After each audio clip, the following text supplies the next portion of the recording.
Sports Chat, and we do have Robin Toskin, who is already in studio. Robin, what do you have in store for us today? We know that weekends are normally very active when it comes to the sporting arena.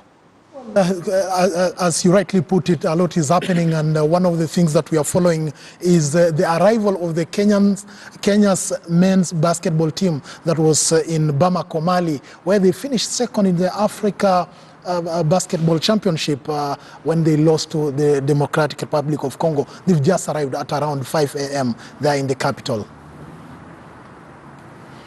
Well, that is it. Thank you very much, Michael Gitonga, for those news updates about the tribulations of the Kiambu governor, that is Ferdinand Waititu. They call him Baba Yao. But now it's time for sports.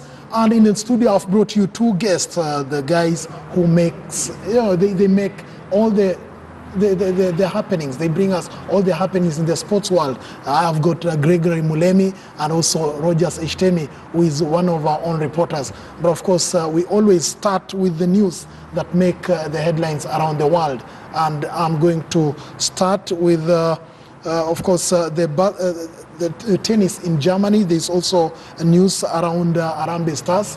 But guys, thank you very much for making your way to our studios. We'll be talking about several items. You all know that Harambee Stars played yesterday in Dar es Salaam, Tanzania, in the African Nation Championship. That is the CHAN. I know Eshtemi is just fresh from Rwanda, where he was covering the Sekafa Club Championship. How was it there, Eshtemi? Quite interesting and also challenging, looking at how the facilities are there compared to Kenya. Rwanda, a country that's just coming from genocide, and you see the facilities they have. 10 years. You will be telling us about those facilities. Yeah, sure. Thank you very much. But then let us start with the news that making headlines, where the national football team Harambee Stars frustrated Tanzania's Taifa Stars to a barren draw in yesterday's first leg tie of the 2020 African Nation Championship qualifier at the National Stadium in Dar es Salaam. The draw comes barely a month after Kenya twice came from behind to overcome Tanzania 3-2 in Cairo, Egypt, in an African Cup of Nations clash dubbed the East African Derby. Kenya will now be hoping to secure a win in Sunday's return leg at Kasarani and consequently book a date with Sudan in the final qualifying round of the local-based players tournament. The continental finals will be held in Cameroon early next year. Guys, you must have been following those news in Tanzania. Did anyone of you travel to Tanzania? Unfortunately, I did not. But I was keenly following the proceedings from Tanzania. Unfortunately, we could not get the, let's say, the video feed or something like that. But then I think the boys gave a good account in the world of the new generation of social media. Yeah, we followed it online on Twitter, and at least we got the updates, minute-to-minute updates. But I think the boys gave a good account of themselves following the tweets from the Tanzanian journalists, and it shows that maybe the local boys are coming of age. But a 0-0 scoreline to me still remains a very dangerous scoreline, because anytime we concede in the return leg, that means that we have to score 2 more. On Sunday, Harambee Stars will be welcoming Tanzania in that CHAN. You wrote a very powerful report here saying Kenya frustrate Tanzania, and you can see from the back page story in the Standard newspaper. If you've not got your copy, I think the writer himself is here. How was it, Rogers? Definitely, expectations were high on the Tanzanian side. They knew they had more experienced players. I think 7 or 8 players who featured for them in the AFCON finals in Cairo. But Minye, on the other side, has a young team which actually had to gamble after most of the key players that expected to feature in this tournament maybe they made their way outside the country. So he had to bring other new players into this squad. So Tanzanians were expecting definitely they're going to revenge on that loss in Cairo, but unfortunately it backfired. So in coming into this game, Minye know exactly what he wanted, and for him, though people are talking too much, maybe they're feeling happy about this draw. As far as I'm concerned, the way Gregory said, it's not an easy and good result to celebrate, because if Tanzanians come here and maybe they manage to score, they'll put us into a very tough situation, and we'll have to score at least more goals for us to be able to proceed to the next round. I understand in yesterday's match, Tanzanians had a lot of domination. They dominated the possession, Yes, and yes. actually they had more chances compared to us. Fortunately, they were not able to score. But I believe they come with that A game into Sunday's return leg. Then we can expect maybe a thriller on Sunday at Kasarani. But then we shouldn't lose sleep over Tanzania. I think we've had a good run against Tanzania. Or like you say, a 0-0 scoreline is very dangerous. But Minye has done his homework. We saw some of those players who did not do duty in Egypt actually coming into this game and produce some of the finest performance. John Oyemba, the Kariobangi Sharks goalkeeper, got his first debut. What did you make of his performance? I think keeping a clean sheet, first of all, is one of the best things goalkeepers can do. And I think John Oyemba keeping a clean sheet in Tanzania shows that maybe he's learning from the experiences he had in the Africa Cup of Nations. Remember, he did not play, but he was the third choice keeper in Egypt. So it shows you that he's a goalkeeper that maybe is learning from what he saw from his peers, because all along we knew that it was Farouk was going to be the first choice keeper in the CHAN, but unfortunately he made that switch to Tanzania. He's now playing with Tanzania's Yanga FC. We have John Avire, whom we expected to be in that team. He's not there. He's also switched allegiances. He's now playing in Egypt, a process that is not yet complete as we speak. So the team that played there, I was also impressed by the likes of Musa Masika, the young pacey winger from Wazito FC. That is a player for the future, and I think making his debut, he gave a good account of himself. And there were a couple of guys who played there, the experiences of the like of Isuza, Muguna, the guys who did not get that chance of playing at the Africa Cup of Nations. But it shows you that Minye got his tactics right. We know he's one of the best defensive coaches we have around. And I think when we say that Tanzania dominated possession, I think it was the discipline that Kenyans put against Tanzania, because they knew that maybe if they go toe-to-toe with Tanzania, they could be beaten on the break. And I think it's what Minye did. Having witnessed what they did to us in Egypt when we tried going to them toe-to-toe, they beat us on the fast break and scored 2 goals out of our own mistakes. So I think, to me, Minye did it right, and I think when they come to Nairobi, they should now start attacking, because if they sit back, then it will be problems. I'll partially differ with what Gregory is saying concerning Minye's tactics. Actually, in football, the best approach is to attack. If you sit back, definitely you're putting pressure on your players. And this tactic is what Minye has been deploying in game after game. And to some extent, look at what happened to us at AFCON. We were defending too much and playing against strong opposition like Senegal and Algeria. They exposed us. The eventual champions. We need actually to at least change our tactics a bit so that we can be attacking more often to ensure these players who are good at the ball. But it depends on the players, maybe the personnel that you have. Actually you have ball players in the team. Like of Masika, the way he said, give this player a room to enjoy playing this ball so that he can gain confidence and maybe try to trouble the opposition. But allowing them just to sit back, each moment we are sitting back, that gives us a lot of pressure. And I understand the man of the moment last evening was definitely Oyemba, who I'm being told he really saved Kenya. He was the guy who ensured at least come back with the draw. That's good. Remember, the African Nation Championship is a tournament meant for players playing in their countries or country of birth. Remember, you cannot deploy foreign-based players. We know we have so many players playing outside Kenya, in Zambia. We have other players playing in Europe. You cannot use them in this tournament. So it's solely meant for players playing in their domestic leagues. And the finals will be played in Cameroon come next year. Now, let's move on to basketball, where Kenya's men's basketball team, famously known as Morans, arrived back in the country this morning from Bamako, Mali, where they finished second behind the Democratic Republic of Congo at the FIBA Africa Cup of Nations. The team made history by not only reaching the knockout rounds, but also reaching the finals, where they were undone by the Democratic Republic of Congo with an 82-61 scoreline. Tyler Okari and Tom Wamukota were named in the tournament's 5 all-star team that also features DRC's Maxi Shamba, Jordan Sako, and Angola's Edson Ndoniema. Guys, that was a performance of sorts. Nobody expected Kenya to go all the way to the finals, leave alone just the quarterfinals or the knockout stages. But then this team, it's the talk of town, and I'm told now they've just arrived in the country. The news coming in is that they'll have some sort of a parade to show off what they achieved in Mali. What did you make of their performance? I think it was one in a lifetime achievement for the boys, because all along we've not known the boys to be performing well, especially on the continental stage. And this was one statement that they made, that basketball is alive in the country.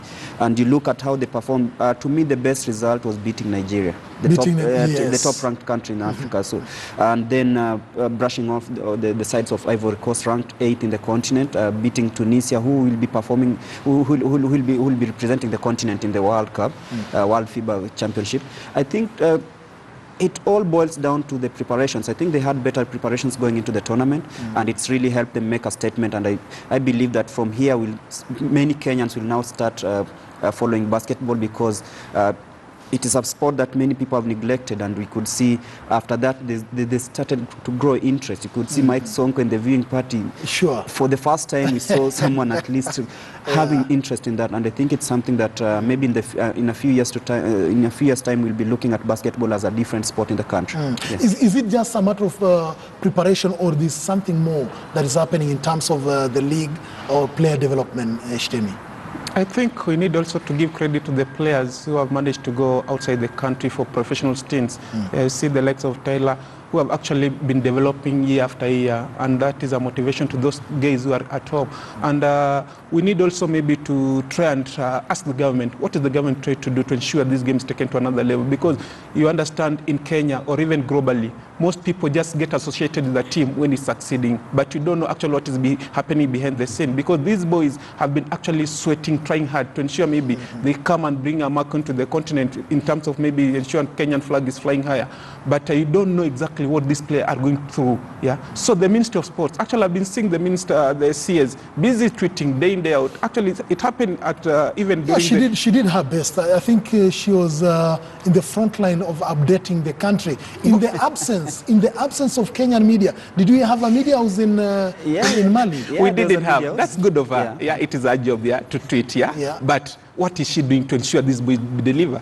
It also happened when the volleyball team was playing in Egypt. She was the first person to tweet. But the team has been suffering ahead of this competition.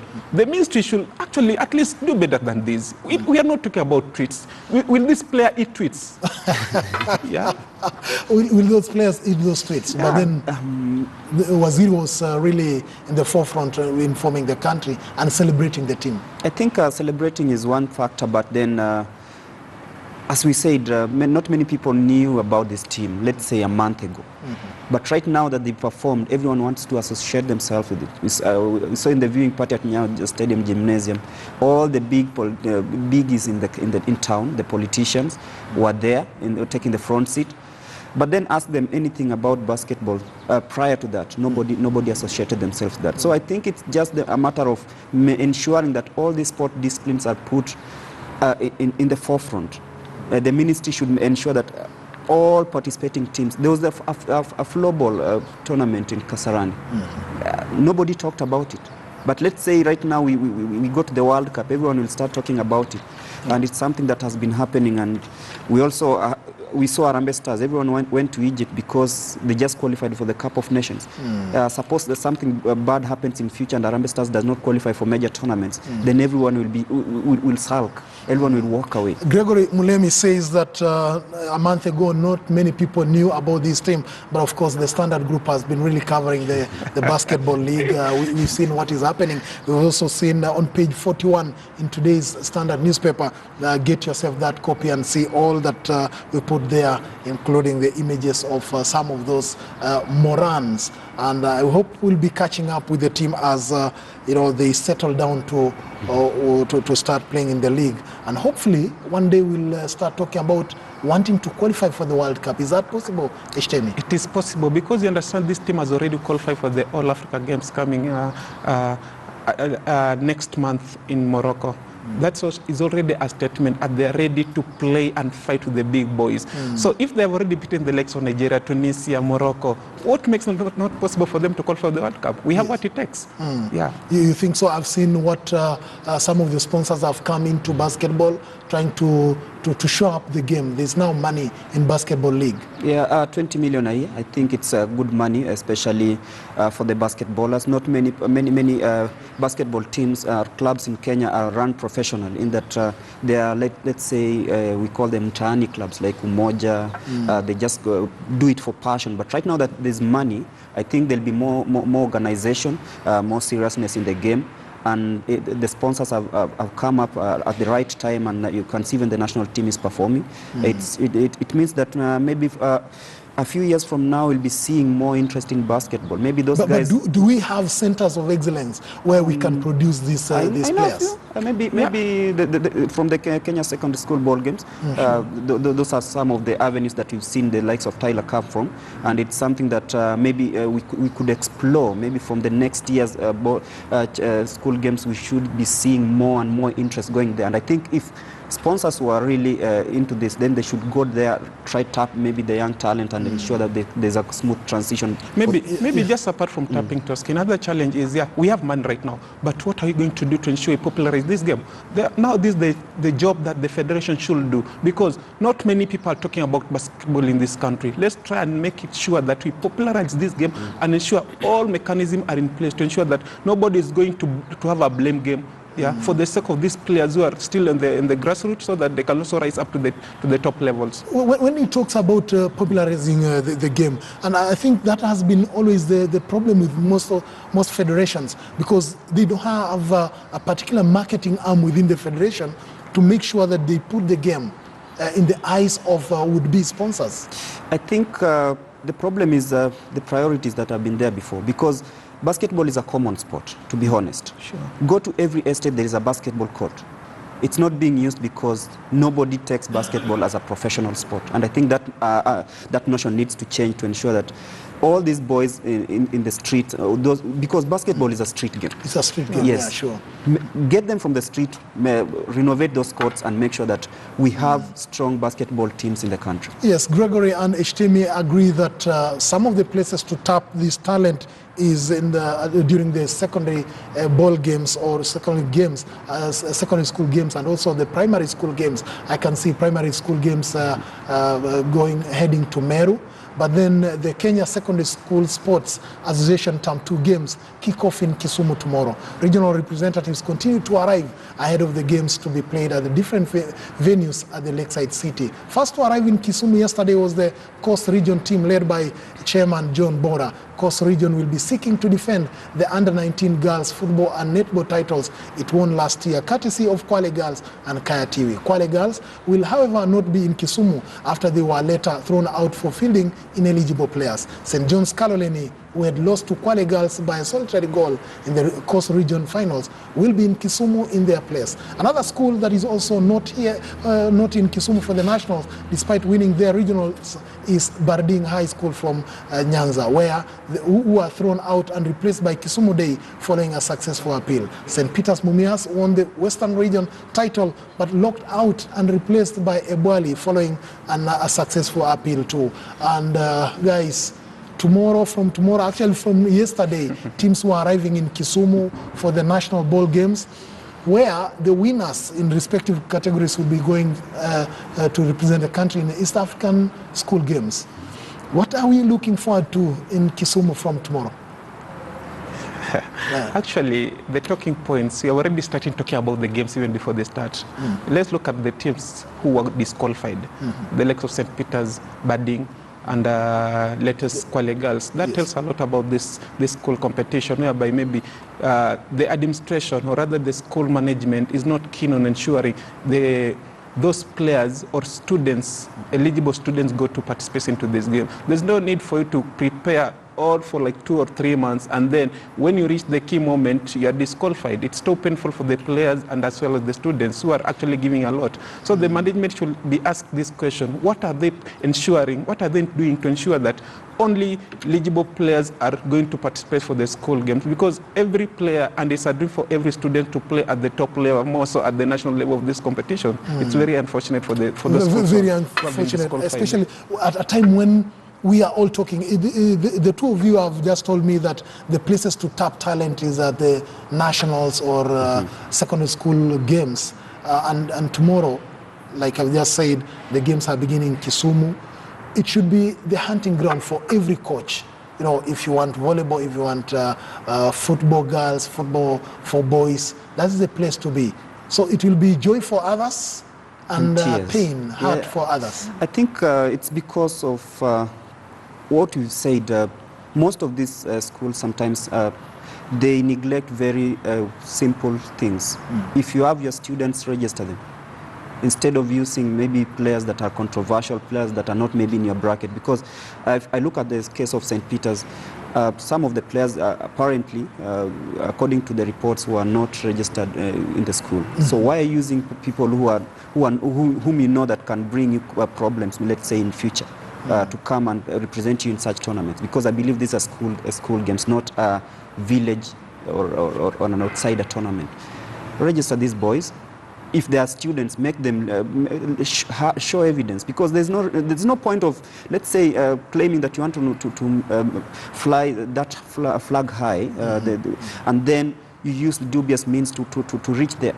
Because you look at the like Barding, I don't know, fielding an ineligible player. It's something that it shouldn't be happening in institutions of learning, because that is where all the virtues should be imparted. And if we get to a situation where we see them again perpetuating some of these illegalities, that is, I think is wrong. But of course, Kisumu will be a beehive of activity, right?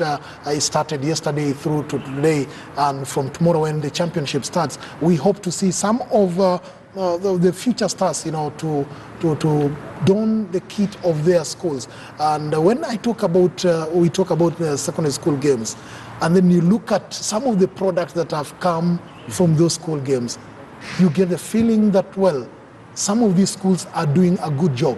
Joseph Okumu, representing Harambee Stars at the African Cup of Nations, is one of the products of national secondary school ball games. Again, Marcelo. And who else? Actually, they came from the same school. That is Marcelo. It was from Kakamega High School. The duo, that is Marcelo and Okumu. We also look at the likes of Clifton Miheso. Even Asuza also came from Kakamega High School. We look at the Dennis Oliech, also came from Kakamega High School, as well as Kamkunji. Mariga, the likes of Wanyama, all these products came through from the school. Even volleyball. Always, volleyball, look at the likes of Wanja Washu, Triza Toka, Edith Wisa, all of them from school games. That tells you this is the hunting ground. This is the place where you can prepare all this talent, and maybe after a few years or so, we will be talking about them and celebrating of their achievement. And looking at this competition this year, I think there's no favorites, Toskin. I believe so, because we have seen the big guns are not in this tournament, giving avenue for any team which has prepared itself well to clinch the title. So it's going to be so open, and any team that I believe is well prepared is going to walk away with the top prize. The teachers, the secondary school games teachers also decided that some of these teams have to be age capped. I can see some of those teams have to be 19 years and below. The other time we saw also under 16 teams, participating, so that if you have an overage player, how are they going to be accommodated? It's sad. It's quite unfortunate. You cannot accommodate everyone. Because we believe with the current education system, by 19 years at most, you should be clearing your Form 4. But you find that in most cases, when there's that leeway, you find that there are some, like the cases we've had, someone maybe cleared school last year, but still comes back and pretends to be part of the playing unit just because he wants to represent that school. These are things that happened in the past. And I think that bringing that age cap is something that will help curb this age cheating, ineligibility in future, in that you have every principal has to ensure that all the students representing that school are registered students learning in the school, and things like that, to avoid these cases that we are seeing right now. But what happened to documentation? Because I expect these schools, to be able to document their players. Eshtemi. I think that is one of the areas that a lot of problems, and what Gregory has said is very true, but also find that the age limit story is very controversial. I understand some schools or other principals went to court over it, and I don't know what was the ruling, but it's high time. Actually, it was ruled that they cannot be denied the chance to participate at that level, that could amount to discrimination. Exactly. So it's open to them. But then if that is open to them, then they should be able to document these players so that we don't get instances of ineligible players. But I think we are in a digital world right now, and I think any students right away from nursery should be documented so that by the time he reaches the high school, we know exactly his background and we know what he has gone through. Maybe to one reason or another, maybe somebody might be sick or maybe lack of school fees, that's why he may be forced out of school. But at the same time, we'll know exactly how old he is and what he has been doing before maybe coming back to school. And that is why maybe it's open up on a very open debate for anybody questioning who is eligible to participate in this competition and who is not. So I think we are just on the right track and push things to the right level. Yeah, one of the arguments they have always advanced is that the education system in Kenya is such that kids exit school at an early age compared to, say, Uganda, where they have the extended A level, where now when they go to the East African Games, the Kenyan kids play against very old students who have gone all the way to A level. Is that something we should really worry about, or talent is just talent? Talent is talent, but as a matter of fact, Ugandans have been bullying us because when they come here, those are mature players who have more experience. They've played together for long.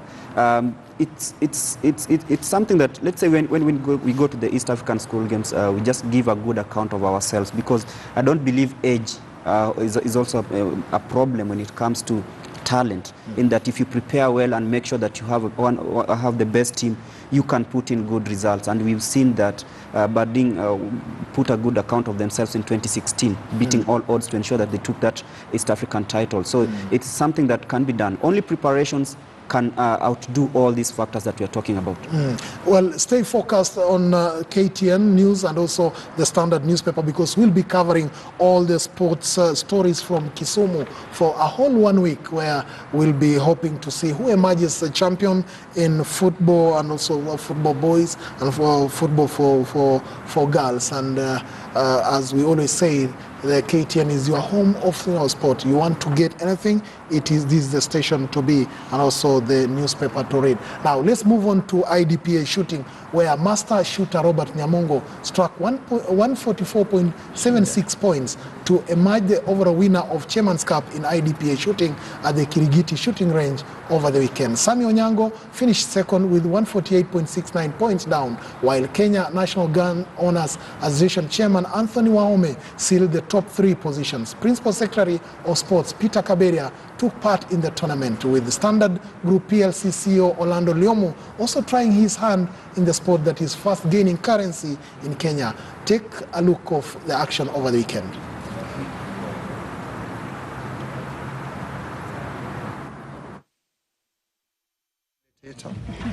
As a supporter, and also as the standard provider, the evening of the ground, so that the gun owner, be they private or non-private, they are all serving within a standard and under a specific law. We need to find more and more sports that our people can play, that can create a pastime, that can also identify and bring out talent, because in this country we are extremely talented. We have talent in a lot of things, from athletics, now football. In fact, if you look at what is happening within the sports docket in the last 18 months or so, is we have had a mega transformation. Kenya today is playing in the finals of basketball. Who could have imagined? PS for sport, that's Kaberia there. He was at the Kirigiti shooting range. That's a game that is really gaining, currency in Kenya. People are now beginning to talk about IDPA shooting. Unfortunately, they use live guns, guys. I don't know if you've ever been to a shooting range. Have you been to one, Gregory? Maybe once, and I think it's a sport that can always be popularized through having events that are regular. And I think with such events, I believe that many people will be keen to registering for such events. We only see that at the Olympics, but right now we are now starting to see that standard group supporting also the tournament. It means that it's something big, and maybe in the near future we could also see guys growing interest and wanting to participate in such tournaments. That's hair-raising, Shtemi, using live guns, to shoot as a sport. You have to maintain the highest, standards of discipline when you go to the arena. It is quite interesting. Things that maybe most of us way back used to maybe look at them as dangerous are now being turned to be made as leisure or other thing for people to enjoy while doing them. So for such a game, maybe to start taking strides into Kenya tells you a lot about the Kenyan sports. And I understand they have been competing even on the international events. Exactly. They were in South Africa, and we did so well in South Africa. So we need maybe, just like any other sports, maybe to continue popularizing the sports, organize more events, make more recruits, and at the end of it all, we'll know we have a chance to maybe reap fruits from what we are doing at the moment. I think that range, we should have football fans going there. Football fans are always known to be rowdy and all that. If you take them to Kirigiti, what do you think will happen? Not many people would like to be on the line of fire. Yeah. I think it should be a derby between Gor Mahia and FC fans at Kirigiti. That is very interesting. But then the sports PS there, Kaberia, talks about very interesting facts there that there seems to be a reawakening of sorts in Kenyan sports. Now we've seen the basketball team reaching the finals in Africa, only losing to one of the best teams in Africa, that is the DRC. We've seen how athletics, I think, we've been dominant for so many years. Harambee Stars participating at the African Cup of Nations. Now, if we beat Tanzania on Sunday, then we earn a chance to play against Sudan. So there's a feel-good factor, going through the country. How do you think that will help us, conquer in different sports? Toskin, for fact, we have talent.